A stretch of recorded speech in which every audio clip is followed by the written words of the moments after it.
orang-orang Arab yang strategis ini di kota Mekah, muncul pertanyaan, berarti Arabnya Mekah bukan Arab asli. Benarkah itu? Coba lihat Pak tadi, Ismail anak mana? Anak Siti Hajar, orang Mesir. Ibrahim, Nabi Ibrahim, Babilonia. Bukan Yahudi, bukan Nasrani, bukan Arab. Makanya ketika orang memperebutkan Abraham atau Ibrahim atau Abram, itu nama Ibreunya itu. Bukan mereka merubah nama Ibrahim, Pak. Emang dalam bahasa Ibrani orang nyebutnya Abram atau Abraham. Bahkan ibunya Nabi itu mengetahui anaknya itu bakal jadi nabi. Apa kata beliau? Bu'ista rasulan, ya. Hai anakku, engkau akan diutus sebagai rasul mengikuti agama Abraham, ya, atau Ibrahim. Jadi Aminah masih menyebut Abraham atau Ibrahim, masih menyebut begitu. Jadi itu bukan pemutaran ini. Yang ditukar oleh sebagian ahli kitab bukan di nama, tapi diisi ajarannya. Nah, ini perlu diluruskan ya. Kita kadang orang awam mikir, wah itu udah dirubah tuh. Justru kita dituduh merubah. Karena dalam bahasa aslinya Ibrahim tidak ada, yang ada Abraham. Lalu Arab asli di mana? Gitu pertanyaannya. Condet, Pak. Aduh. Ya, itu mah perantauan semua, Pak. Arab asli yang di jazirah, yang kita sebut jazirah Arab Peninsula itu yang mana? Ternyata Arab yang asli itu ada di Yaman, Pak. Dan yang paling tua itu negeri Sabah, tempatnya Sayyidah Bilqis, ya. Bilqis itu Arab asli. Dan sampai sekarang ada satu kampung di Yaman masih ngomong bahasa Arab Sabah.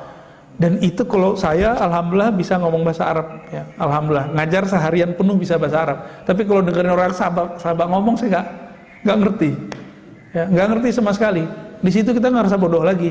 Banyak juga yang aku nggak tahu nih, ya. Apalagi kalau Arab sudah bahasa lokalnya, ya. Jadi Arab yang resmi fasih itu sudah beda dengan dialek-dialek kampungnya. Nah, jadi Arab asli itu di daerah Yaman. Jadi Arabnya Nabi disebut Arab Musta'rab. Apa sebutannya? Arab Musta'rab, ya. Apa yang disebut Musta'rab? Orang-orang yang sudah campuran. Jadi Nabi Ismail menikah dengan orang-orang Arab asli yang mampir ke sana, lahirlah Arab turunan. Jadi Nabi Muhammad SAW sudah turunan, udah keturunan campur, ya. Nah, ini kita ini kan banyak yang sudah campur-campur nih, bener nggak? Apalagi menikahnya udah beda suku, Pak, udah mix.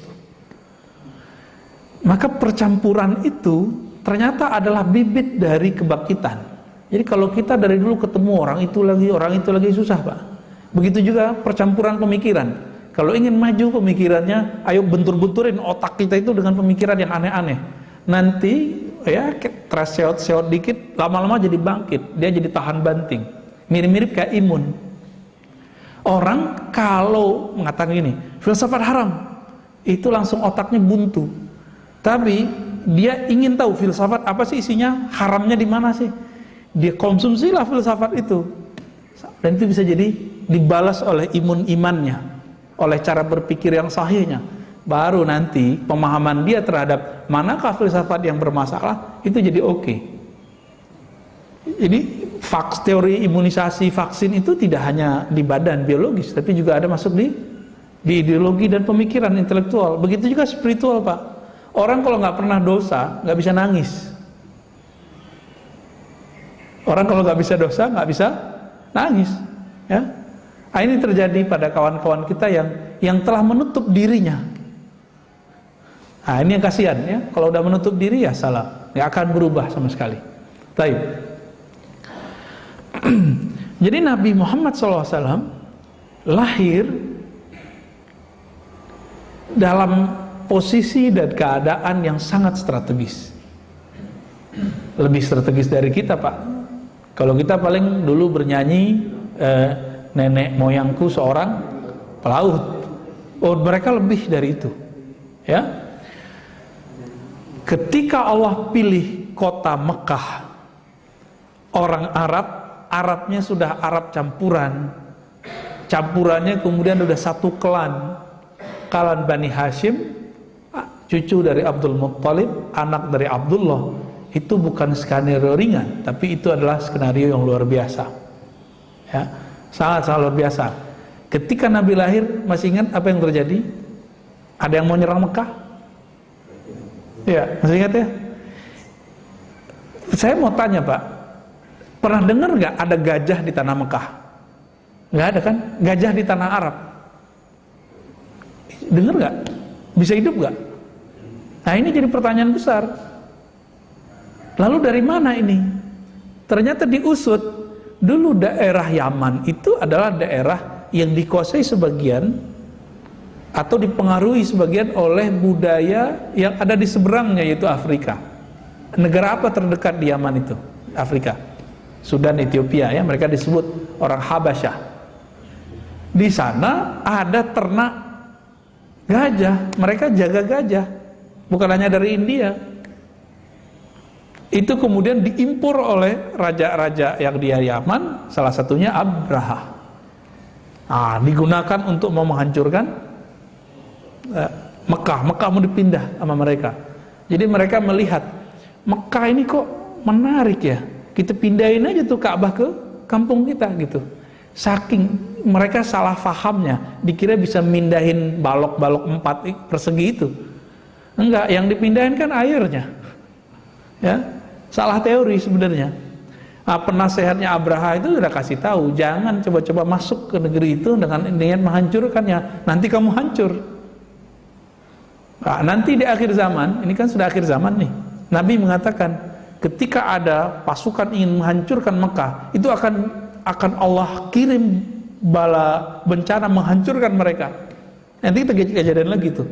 Jadi apa yang kejadian saat Nabi sebelum lahir, awal lahir, nanti akan terjadi ketika fitnah Dajjal itu muncul, memuncak, dan Imam Mahdi akan muncul. Ya, itu akan terjadi kembali, Pak. Ya. Jadi sudah terbayang sama kita. Saya cuma ingin ngajak kita serius. Ya, ini bahan kita cerita ke mahasiswa tentang kenapa sih Allah pilih Arab? Apa pendekatannya? Ternyata mengatakan Allah pilih Quraisy nggak cukup. Ketika dilihat dari kacamata ekonomi, geografis, budaya, ada satu lagi, politik. Itu sangat menarik. Kita jadi mengatakan, Masya Allah, luar biasa. Settingan Allah luar biasa. Coba lihat Pak, Mekah itu diapit oleh kerajaan-kerajaan tadi Yaman. Berarti ada budaya Arab asli. Bagian utara itu, kalau utara timur itu ada Babilonia. Di situ ada beberapa kerajaan. Ya, atas langsung Romawi Timur disebutnya. Romawi ini bukan Italia Pak ya, Romawi, Rum. Jadi kalau ada di Al-Quran, Ghulibatir Rum, itu adalah Romawi Syria. Dan agak ke kiri dikit ada peradaban Mesir kuno. Terus di samping Laut Merah itu ada kerajaan Ethiopia, yang bahasa Arab Ethiopia banyak diserap oleh orang Yaman, lalu masuk lewat jalur perdagangan itu di Mekah. Oke, pas dicek banyak istilah-istilah Arab Ethiopia itu masuk. Bapak kalau mau belajar bahasa Arab, bukan ke Mekah Pak sekarang, belajarnya ke mana? Ke Sudan. Ya, salah satu dosen saya dulu, Pak Sayuti Nasution, ya, almarhum, suami dari ahli tafsir Indonesia, dokter tafsir pertama di Al-Azhar, Dr. Faizah, ya, orang cerdas aja itu, orang Betawi sini Pak. Suaminya orang Mandailing, ya, Sumatera Utara. Itu ngambil bahasa Arabnya di mana? Di Sudan. Ustadz yang masyhur sekarang ngambil S3-nya di mana? Sudan juga, walaupun hadis, ya. Sebenarnya itu negeri bahasa sebenarnya itu. Mereka kalau ngomong Arab lebih fasih daripada wilayah-wilayah lain. Jelas. Fasih itu bahasa Arab artinya jelas. Itu maknanya. Itu peradaban politik, secara politik seperti itu. Jadi Mekah itu dikelilingi oleh budaya yang macam-macam. Maka Arthur Jeffrey, seorang orientalis, mereka menyebut dirinya belakangan bukan orientalis ya, revisionis, pengkaji Islam gitu, dari Australia, kemudian pernah tinggal di Mesir, lalu menjadi guru-guru besar di Eropa. Ini menulis tentang kata-kata asing yang ada di dalam Al-Quran, yang diserap oleh Quran. Di situ dia kemudian menghubungkannya dengan teori politik, budaya, bahwa Mekah ini diapit oleh banyak hal. Salah satunya kerajaan-kerajaan itu, ya.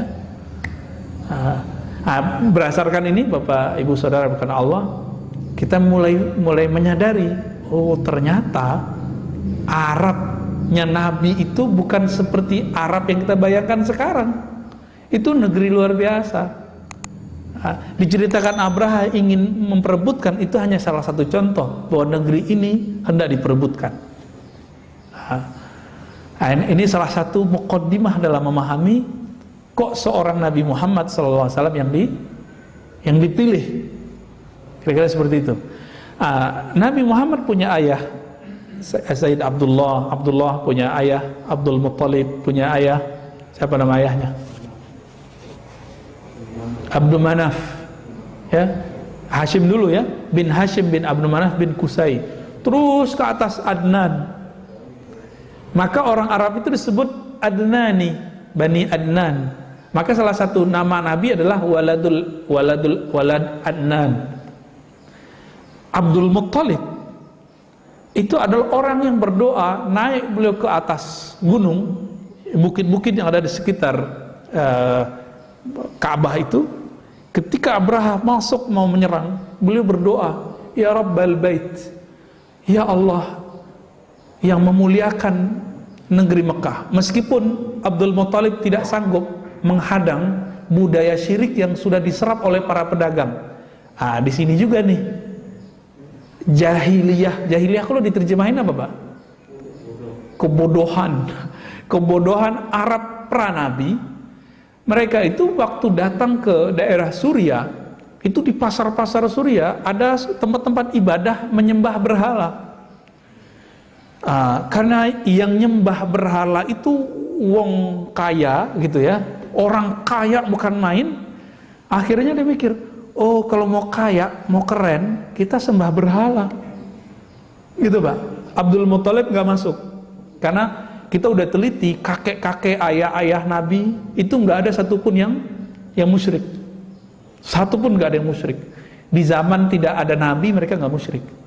Kecuali oleh orang Syiah. Bagi orang Syiah, Abdul Muttalib itu Nabi, Pak. Ini bocoran aja ya. Bagi kita enggak. Kita hanya mengatakan mereka agamanya Hanif.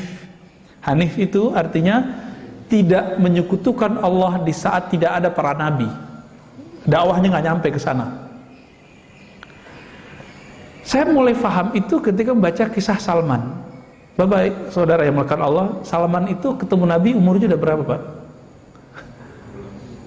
Ya. Imam Zahabi sebutkan dua riwayat, 350 tahun sama 250 tahun. Mungkin gak tuh? Mungkin aja ya. Saya punya guru qiraat meninggal umur 150, Pak. Kakek guru kita. Jadi guru saya punya gurunya ini punya ayah. Ayahnya umurnya 150 tahun baru meninggal. Orang Sumatera sana. Saya pikir-pikir, mungkin juga ya. Salman Al-Farisi, Salman orang Persia. Persia Iran sekarang. Iran sekarang itu kita sebut Persia. Ternyata dulu adalah anak kiai Majusi. Majusi nyembah apa? Api. Ya, bukan main mercon terus jadi Majusi, enggak, Pak, ya. Kalau ada orang tahun baru main api, dia mengikuti budaya yang nggak bener, tapi dia nggak akan jadi Majusi. Ya, orang main trompet nggak akan menjadi Kristen atau Yahudi, karena untuk masuk Kristen lahir itu harus dibaptis dulu. Jadi meme tentang menganut 3 agama sekaligus, ya bagi saya itu kebodohan yang terstruktur ya, yang tersebar. kita nggak suka dengan tradisi mubazir itu, tapi jangan konyol, jangan jahil. Mau menolak sesuatu ya harus dengan ilmu, gitu. Salman Al-Farisi ini umurnya anggap saja 250 tahun. Ternyata beliau sudah ketemu dengan pendeta Yahudi, lalu pendeta Yahudi bilang, kamu ikutin pendeta berikut ini nih. Oh, ternyata ketemu Nasrani.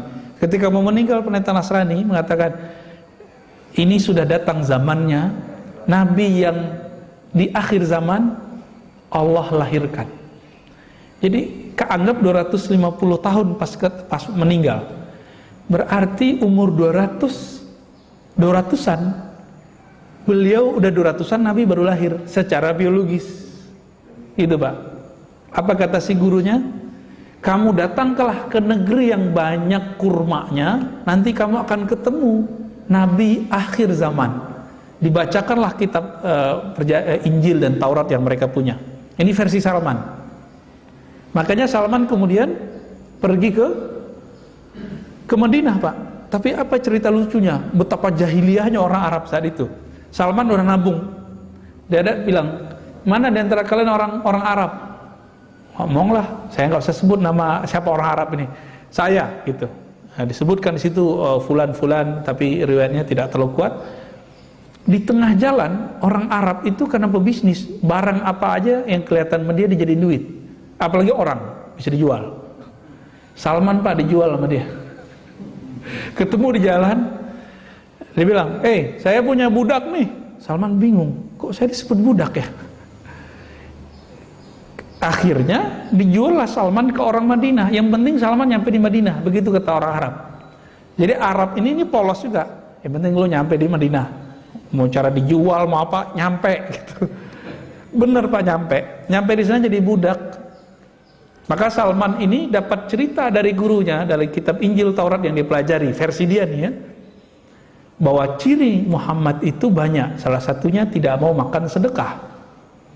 Maka ketika terdengar udah lama ditinggal di Madinah, gak kunjung-kunjung datang. Jadi di setiap kali selesai kerja, dia ngeliatin ke arah Mekah. Kapan ada orang mau datang nih dari Mekah? Betapa rindunya Salman Al-Farisi. Gak tahan hatinya untuk ingin ketemu Rasulullah Sallallahu Alaihi Wasallam. Salman Al-Farisi, gak kuat kita Pak. Betapa beliau menunggu ratusan tahun ingin ketemu Nabi. Dijadiin budak oleh Arab jahiliyah, bayangin coba. Tapi nyampe. Ketika dia mendengar ada Muhammad bin Abdullah sampai di kota Mekah, sampai di kota Madinah, maka dia buatlah lalakon. Apa lalakon beliau? Ayo cari makanan, kasih ke Muhammad. Kasih tahu ke dia, ini sedekah buatmu hai Muhammad. Langsung Nabi kasih ke Abu Bakar, Abu Bakar makan. Dimakan Abu Bakar. Wah, lolos satu hal.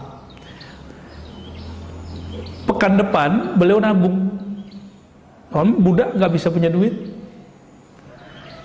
Belilah roti, dibawa ke sana. Hai Muhammad, aku ada hadiah untukmu. Langsung dimakan oleh Rasulullah Sallallahu Alaihi Wasallam. Selesai makan, itu beliau terharu ya. Wah, hadiahku dimakan. Benar nih ketemu orangnya.